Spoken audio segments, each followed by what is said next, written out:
Basketball Bells. How two teams and one scrappy player put women's hoops on the maps by Sue Macy. Illustrated by Matt Collins.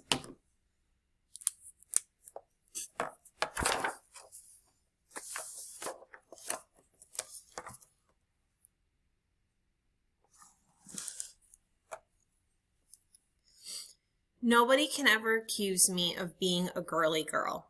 Sure, I can sashay around in a ruffled skirt, carrying a parasol if I have to. But I'm a lot more comfortable in breeches and spurs. My name is Agnes Morley. I grew up working on my family's ranch in New Mexico.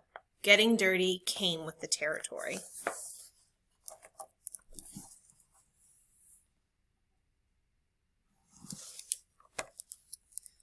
My mother hoped sending me to Stanford would make me a lady. What would she say if she saw me now, hurrying through the streets of San Francisco to play basketball? I'm sure she'd prefer that I was going to tea on the arm of some handsome gentleman. Not today. In fact, there will be no gentleman at the game.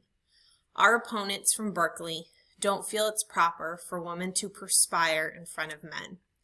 I think that's silly. At Stanford, we play our games outdoors where anyone can see.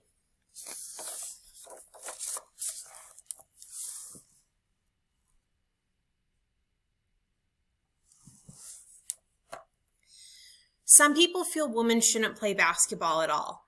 The game, of course, was designed for men. Then, Senda Berenson, a teacher at Smith College in Massachusetts, adapted the rules to make it less rough for women. One thing she did was draw lines that divided the court into 3 sections. Women are assigned to a section, then they have to stay there. In the men's game, players are allowed to run all over the court. I don't think anyone knows what to expect today.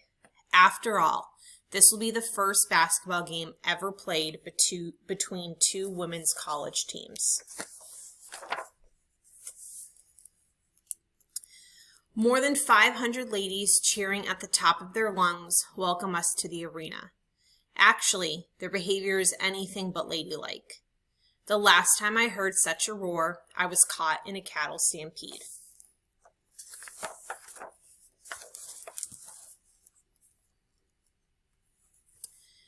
As we make our way to our positions, I block out the noise and study of our opponents. It worries me that Berkeley players are taller and heavier than we are. Out on the range, I've held my own against antelope and coyotes and even black bears. But as a guard on our team, I'll have to stand up to 3 sturdy forwards charging at the basket. Can I do it? It's time to find out. A hush falls over the crowd as the referee tosses the big stuffed leather ball into the air to start the game. I stand alert, ready any time the sphere comes toward me. When I catch it, I whip it to Stella in the center of the court. She throws it forward so one of them can shoot at our basket.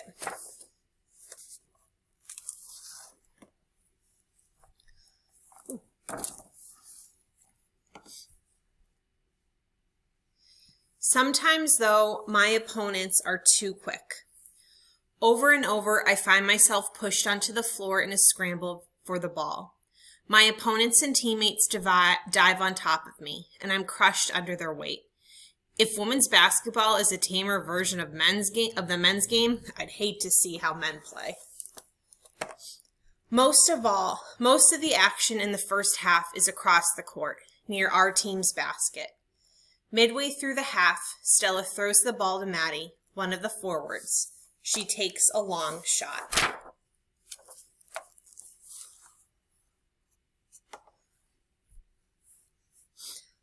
Maddie's ball sails right in. We're ahead 1-0. We have the advantage now. Two shift passes bring the ball into the hands of my teammate, Frances. But her shot misses. Worse, it knocks the basket off kilter. We have no chance but to get the janitor and his assistant to fix. Out they come, the only men in the building. The assistant stares at us intently. He almost knocks the janitor off his ladder. When the basket is secured, the two men make a hasty exit. With the ball back in play, the momentum shifts. Berkeley's captain throws a stinging pass for one of her forwards. She launches a shot that lands right in the basket. We're tied 1-1. For the rest of the first half, we try mightily to break the deadlock, but no one else scores.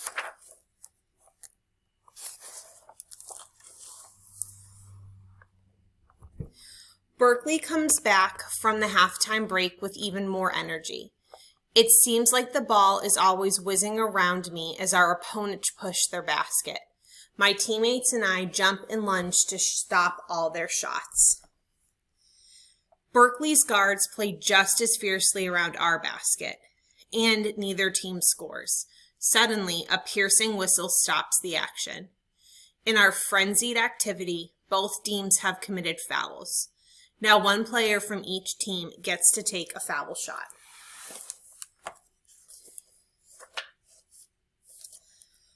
One of Berkeley's forwards steps up to shoot. I watch helplessly.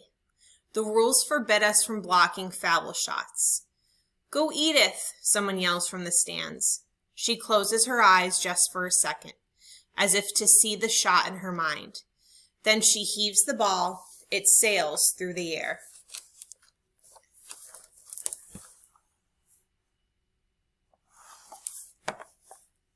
And misses. Frances steps up for our team. The arena is so quiet, I can hear the wind rustling the American flag outside. Frances turns the ball around in her hands before launching it with terrible force. It flies towards the basket. And drops right in. We're ahead 2-1. Our fans cheer wildly.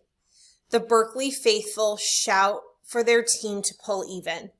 We struggle to keep them off balance, determined that Stanford will win the battle this day. Finally, time runs out.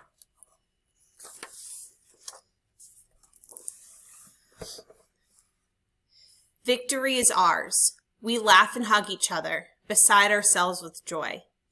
We even give a cheer for the other team and they for us. What a sight we all are. Our hair is messy, our bloomers are torn, our faces are streaked with sweat. This might not be what my mother had in mind when she sent me to Stanford to become a lady, but I think that a lady can be tough and strong, as well as refined and polite. She can even play basketball.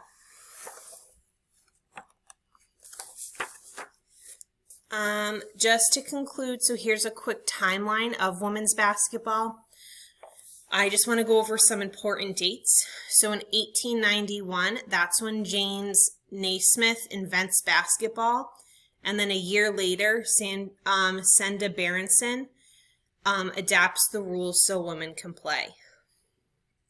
The other big events that finally happened that are in 1971, women officially adopt the full court game where they can have 5 players. A year later, Richard Nixon, who was a former president, outlaws gender discrimination in schools so they can receive federal funds. After that, colleges award basketball scholarships to women. Then, in 1978, the Women's Professional Basketball League is formed. However, 3 years later, it ends.